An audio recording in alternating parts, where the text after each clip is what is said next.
Hola, Han, Bonjour, Sitahe, hello. My name is Sue Legatt and welcome to the Central Minnesota Art Board's video on creating outcomes and evaluation methods for your organization's projects or initiatives. Outcomes may seem like an obligatory element to your grant application, but they are a valuable tool to help you think about the impact of your efforts. Before we get started, I'd like to thank the Minnesota State Arts Board, who allocates funding through a legislative appropriation from both the General Fund and the Arts and Cultural Legacy Amendment. CMAB is one of 11 regional arts councils throughout the state, and as Region 7W, we serve Benton, Sherburne, Stearns, and Wright counties. We also receive funding from the McKnight Foundation, who works to support Minnesota's artists and culture bearers to advance a more just, creative, and abundant future where people and planet thrive. The Oxford Dictionary defines an outcome as the way a thing turns out, a consequence. CMAB defines an outcome as a measurable change resulting in the successful completion of a project. Outcomes are the human side of a goal. They are a way to measure the success of a project upon completion. They examine how people or an organization are affected and positively changed. It is a system to evaluate the success of a project beyond the fact that it happened. Outcomes should dig deeper and look at the project's purpose and impact. Very often, outcomes are confused for outputs. An output is the result of something happening. It is direct and obvious, such as, I wanted a thing and I got the thing.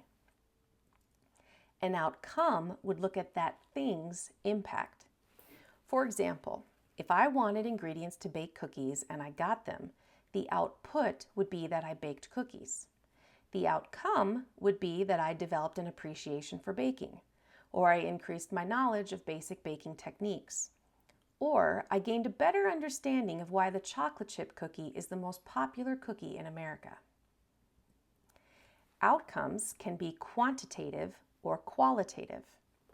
Quantitative outcomes focus on numbers. They are statistical. These would be things like increasing audience numbers or reaching a different type of audience. Very often, these outcomes can be measured with ticket sales or the demographics of attendees.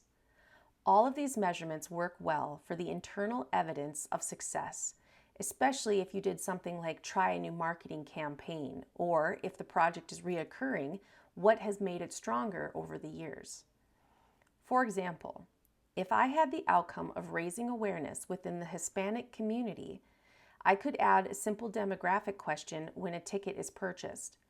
If I see the number of sales sold to people with Hispanic ancestry going up, I know that I am successful.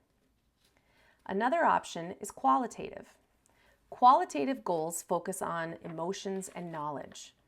This type of outcome often leads with things like expanding an appreciation, develop an understanding, increasing one's knowledge, or even introducing something new. These outcomes generally require a more in-depth measuring system. You cannot tell if an audience deepened their appreciation for dance simply because they attended the ballet. Here are some examples of outcomes for an arts organization. A community band will host a series of concerts, each one featuring music from a different culture. Each concert will introduce a new guest artist who specializes in an instrument fundamental to that musical genre. A few possible outcomes could be: the audience will learn about new musical genres from around the world. Musicians in the band will gain knowledge and be challenged technically and creatively. And the applicant will strengthen their audience's diversity. Here's another example. A Hispanic cultural organization wants to host a piñata workshop series for residents in supportive housing. The final pieces will be displayed in the halls. Outcomes for this project could be: participants will increase their knowledge of Mexican traditions and culture, participants will increase their skills in piñata construction, and participants will develop a deeper appreciation for their multicultural community. Not only are outcomes a valuable tool to determine the success of a project, but they can provide information for your organization. Perhaps you did try that new marketing strategy, or you've expanded your platform. Outcomes can offer insight to help you determine future programming and reinforce what you've already suspected. For CMAB, outcomes are a required element on the following grant applications: Arts Access, Artist in Residence, Project Grant, Arts Organization Development Grant, Public Art Grant, and Teaching Artist Grant. They are also a required element for legacy funding. Your outcome results are submitted with your final report and shared with legislature. Deciding what your outcomes should be and turning them into statements that capture your intentions and make sense for those providing feedback can be tricky. There are 3 key things to keep in mind when writing outcomes. Number 1, your outcomes must be measurable. Avoid outcomes that are complex or abstract. They should be clear and singular in what they measure. For example, in my cookie baking project, whether or not I improved my baking skills would be easier to measure than whether or not I am capable of convincing Americans to prefer sugar cookies over chocolate chip. Number 2, outcomes should look at the real impact of the project on target learners, participants, the audience, the community, or even your staff. For example, measuring whether or not my cookie baking skills increased is far more helpful than determining which color my son prefers the mixing spoon to be. And number 3, outcomes should align with your overall mission or the goals you have for the project. When writing your outcomes, keep in mind the bigger picture. Remember that it's not about having cookies, it's about increasing knowledge and becoming a better baker. We're going to go through the writing process together. First, write your narrative with your goals or outcomes in mind. Miss Kanopik, an award-winning character actress, will work with youth theater participants to develop customized costumes with materials from the thrift store or what is readily available. Within 24 hours, participants will develop their characters and prepare a monologue while learning important creative problem-solving techniques. The final monologues will be performed for the community at our monologue showcase on April 1st. From there, I'm going to pull out all the possible goals or benefits for this project for all involved, including the participants, the instructor, the organization, and the audience. They can be large or small, concrete or conceptual, qualitative or quantitative. Since this is for a youth theater organization, I want to keep the students' growth as my primary goal or concern. I may choose to explore additional outcomes as well, but for now, I'm going to stay focused on that key aspect.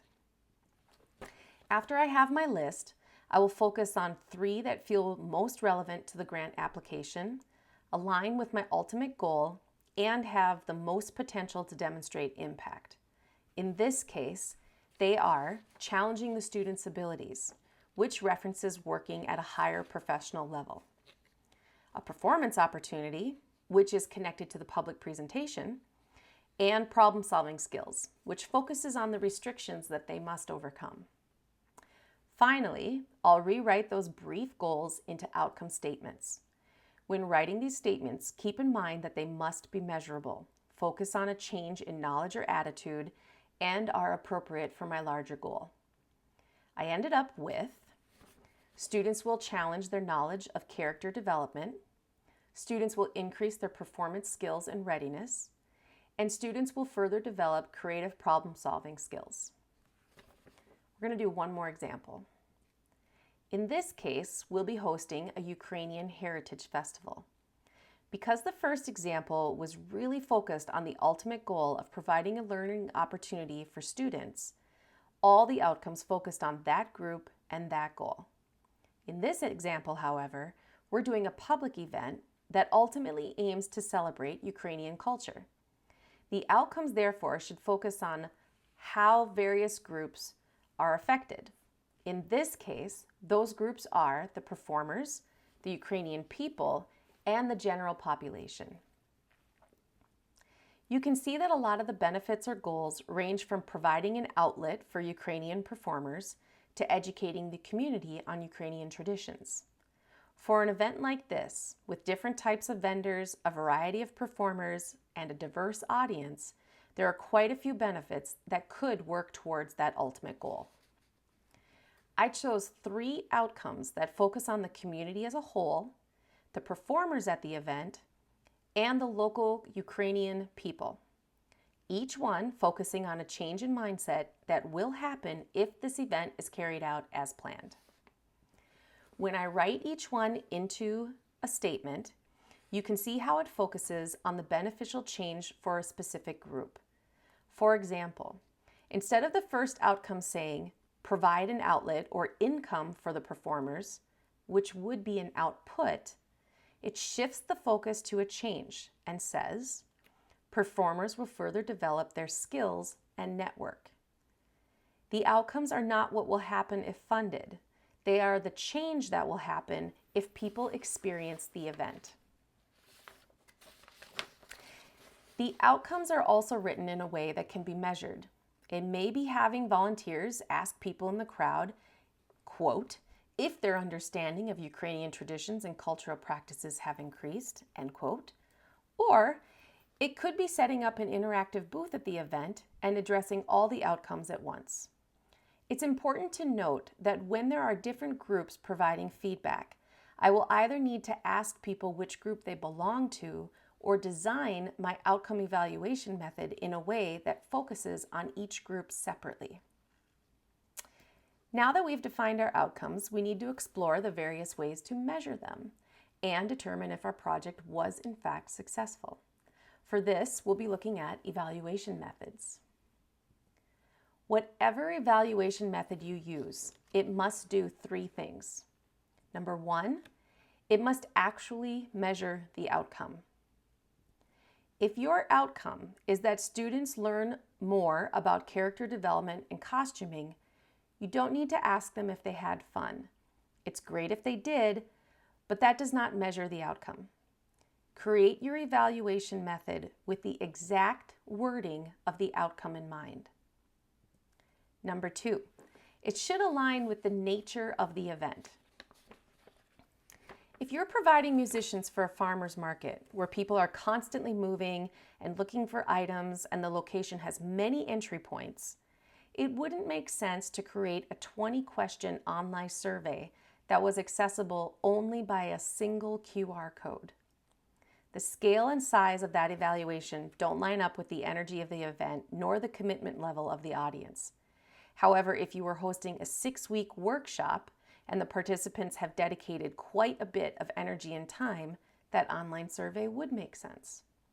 Always keep in mind the energy and structure of your event, as well as the commitment level of the participants in mind when you're writing. And number 3, it should be appropriate for the audience. If you're working with a group of kindergartners to create a mural, it wouldn't make sense to ask them to write an essay about their experience. You could, however, ask them to raise their hands if they agree to the question. You might even be able to ask them for additional information. However, if you're working with people with disabilities, you wouldn't necessarily ask them to raise their hands as it may be uncomfortable or not possible. Make sure you always keep the physical and cognitive abilities of your participants in mind when designing your evaluation method. I'm going to share a few of my favorite evaluation methods. The first few work well for quick exchange and require minimal effort from the audience. The first option is the bead survey. For this method, you present a simple question with a large jar of beads, pebbles, or other small items, and a series of smaller jars with response options. Participants will see the question, take the bead, and deposit it into the corresponding jar. Since this method is so quick, it works well for large groups and situations with lots of movement, and generally for people of all ages and abilities. However, it does require designated space and the knowledge that everyone participating is fluent in the same language. The next option is similar to the bead survey, but allows for slightly more insight. The DOT survey offers a series of options on a large sheet of paper or something similar. Participants are given stickers upon entry and told to put their stickers on the posters that match their feedback or choice. You can measure the responses in 2 ways. The first is that participants can place as many stickers as they wish on a single poster. The more stickers they place, the stronger they agree. If passionate enough, they could place all their stickers on a single poster. Or you could take this a step further by using stickers strategically based on which group the person attending belongs to. For example, if you're seeking information and feedback from a large group and you want to differentiate between staff, donors, and the general public, you could have 3 different kinds of stickers. This will tell you if the different groups all agree on the same issue or if there's a divide. The third option for the sticker survey is to give each person 1 green, 1 red, and 1 yellow sticker. The green represents agree with the statement, yellow is neutral, and red is that they disagree. If you have a poster that is all green and yellow, you know the idea was well received. If, however, you have a poster that is half red and half green, there may have been an issue with communication or more effort needs to be put into explaining the option. The next evaluation method is similar to the DOT survey but allows for a much more open-ended response. For the Post-it wall, a question on a designated space is presented and Post-its and pens are available for response. Participants write down their response and tack it to the corresponding question. This option works well for an ongoing event where people can easily approach the wall. The trick with this option is that the prompt or question you present needs to be broad enough for people to offer their unique opinions, but also specific enough that the responses are actually helpful. I recommend setting a time frame for responses as well. Then, when time is up, you can cluster similar answers together and present the results to the group. This will help them see how many people feel the same or had a similar idea. All of the options so far can be quite fun to do. It gives a sense of control to the participant and embraces their curiosity. People like to see which group they belong to and how many others are there with them. Another method where people are given permission to be simultaneously unique but also part of a shared experience is the selfie or hashtag. For this option, you would set up a selfie opportunity and encourage people to take a picture with their smartphone. Then they upload it to social media with a designated custom hashtag. That hashtag can later be searched online and you can see all the people who uploaded a photo. In order for this method to work, the selfie location or nature of the selfie must be worth the effort to post online. Also, keep in mind that the selfie or photo must address the outcome in some way. Simple participation won't necessarily do this. Gamification is probably the most successful form of engagement, but won't work for measuring outcomes unless it is designed carefully with that intention in mind. For example, if you need to ask a group what their favorite vendor at the farmer's market is, you could make that a trivia question on a large spinning wheel. If people spin the wheel and land on that section, they answer the question and possibly win a small prize. This could be a piece of candy or a sticker with your logo on it. Games work well for chaotic or unstructured events, especially to attract younger participants. And keep in mind that while the younger guests are playing the game, you can engage in conversation with the older folks who accompany them. Games and selfies, even post-it walls or DOT surveys, can require a little more time, but these next few options really do ask a lot of your participants.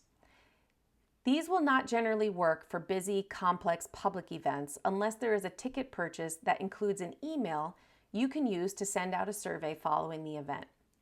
The survey option is a nice way to measure a lot of points, but it does require much more involvement. For that reason, and because it is so common, participants can experience fatigue and choose not to participate unless they feel very strongly about something. If you do introduce a survey, it helps if it is built into the program. It can be something done as a group on the last day of a workshop series or as a morning ritual at the beginning of each workday. Keep it simple and ask questions with the exact wording of your outcome. The interview option is a one-on-one exchange that collects feedback and data in a more personal setting. With this option, you can ask follow-up questions and dig deeper into responses. If you build rapport with the subject and they feel comfortable with you, they may tell you things that you could not have collected from another evaluation method. However, this option does require a large amount of time from both you and the participant. It should be reserved for significant evaluations. The last option is the focus group. This is similar to the interview, but instead of a question and answer pattern, the focus group would lead the way and simply be guided by your prompts. For this option, it's important that the group you bring together is informed and prepared to share honest thoughts. They do not have to know each other in advance, but you should immediately work to create an environment that is safe, supportive, comfortable, and open to all opinions and perspectives. Both interviews and focus groups are a fantastic option if your organization is partnering with another organization to expand opportunities or broaden your programming.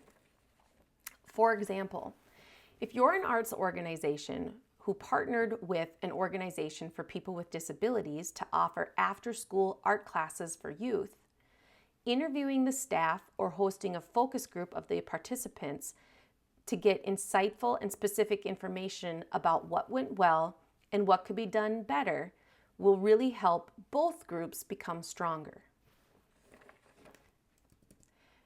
Creating outcomes that align with both the nature of your project and your community and your organizational goals is not easy. If you're just getting started, keep your outcomes and evaluation methods clear and simple. Over time, it will get easier, and you will learn which methods work best for you, your community, and your projects. Thank you for taking the time to watch this video.